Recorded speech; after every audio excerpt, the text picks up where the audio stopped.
So, what makes these webtoons so good? It's very simple. It all has to do with the in depth analysis of the scenario. Skilled writers craft this genre with careful portrayal of characters and story building. A good number of them often convey their views regarding life, society through their stories. You get to see a clear, vivid backstory while being engrossed in the current happenings in the story. Addictive and interesting, and that's how you could define a good number of these manhwas and mangas that made it to our top 10 action-packed mangas and manhwas list. Now, these 10 action-packed mangas and manhwas are with a good story, and these are handpicked from thousands of mangas and manhwas to form this exclusive list. You will surely love these picks. I'm sure of it. So let's get to it, shall we?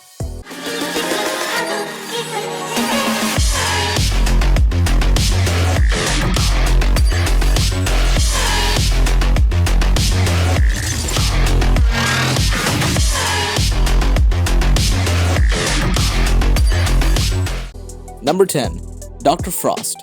I really enjoyed reading this webtoon. It's one of the better ones out there. You can notice the amount of research the author has put into his work, and I love the attention to detail when it comes to psychologically and the mental illnesses. The art is gorgeous and it only gets better over the course. Frost is a genius psychologist who believes all humans are basically the same. His keen mastery in mind reading will blow your mind and strike through your heart. All in all, I definitely recommend this one. Number 9. Red Storm.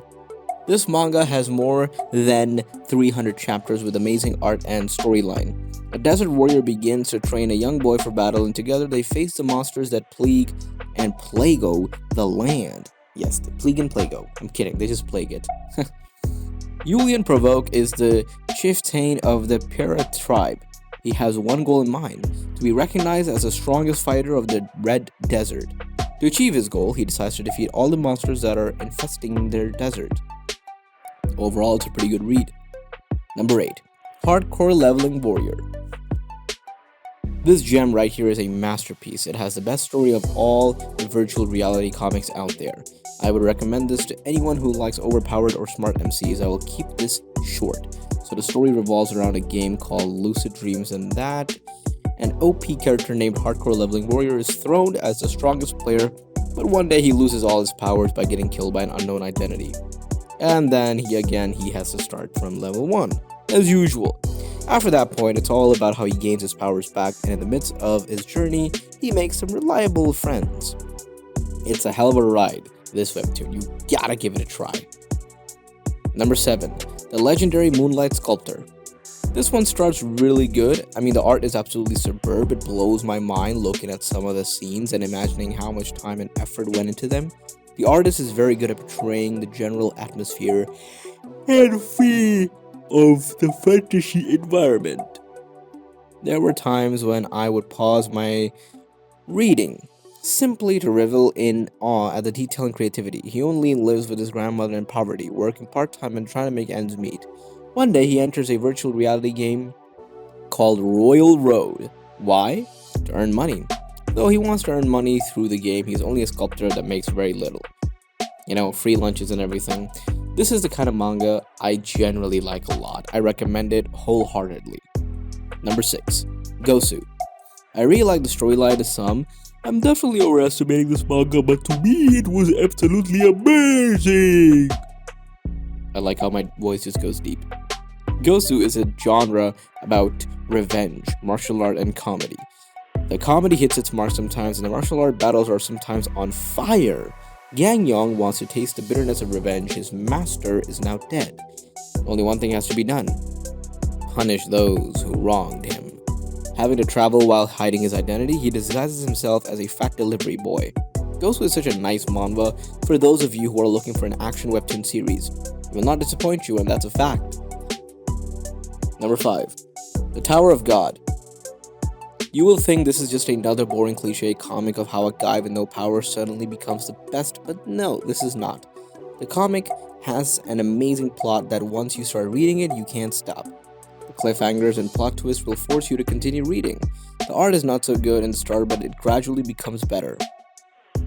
Everyone looks so good in the second season. I mean, the webtoon gradually is becoming better.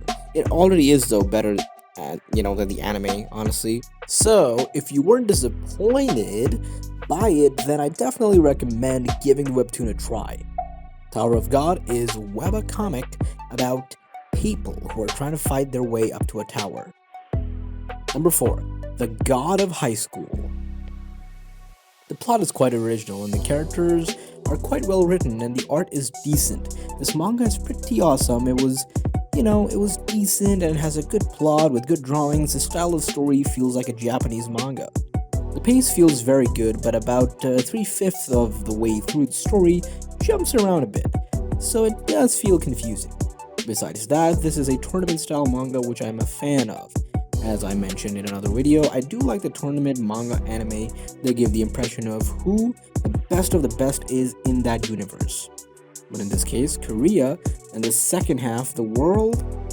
The story follows Mori Jin, who was raised by Taijin Jin, his adoptive grandfather, and is never defeated, and this piques the interest of GOH community.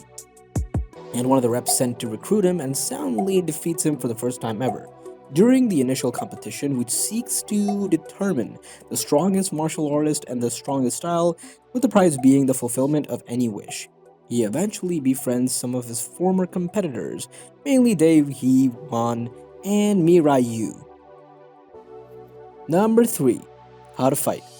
Wow, this manga is just good. Scrawny high school student Habin Yu is probably the last guy you'd expect to star in a YouTube channel that revolves around fighting, but after following some advice from a mysterious YouTube channel, Habin is soon knocking out guys stronger than him and raking in more money than he could have ever dreamed of.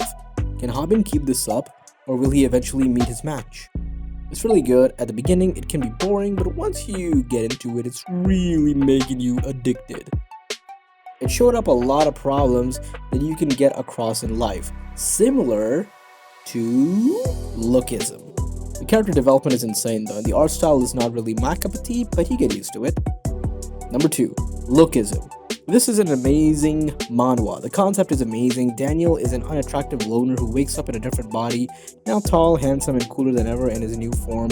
Daniel aims to achieve everything he couldn't before. How far will he go to keep his body? And his secrets? Lookism is a manga which pulls out the dirty truth about discrimination in our society, where we view people based upon first look and assign them a certain status. If you're unattractive, you're successful and an asshole. And if you're fat, you're a loser and damn, I feel weird saying this, but you're a loser and you're kind-hearted and a good person. For me, of course, liking Lookism was more about the journey than a natural occurring. If you give it a try, I hope you find it as enjoyable as I did. Number 1, The Boxer. This manga is a good manga out there, one of the best and satisfying mangas. The art is great and the story is exceptionally good. It's a story about a depressed superhuman winning boxing matches. Like most boxing stories, it's a character-driven narrative, so to its core, it's about the characters' personalities and histories. It's a good read and depends on you, whether you like it or not. Either way, it's a very entertaining, very entertaining one. And it's worth giving it a try. You just gotta give it a try, man. You just can't not read it, duh. That's all for today. I hope you enjoyed the video, and if you did, then give this video a like and share it with your friends and family, and also subscribe for more Top 10. Stay safe and take care. My name is Zira Khan, and I'm the voice of the voiceless. See you next time, folks.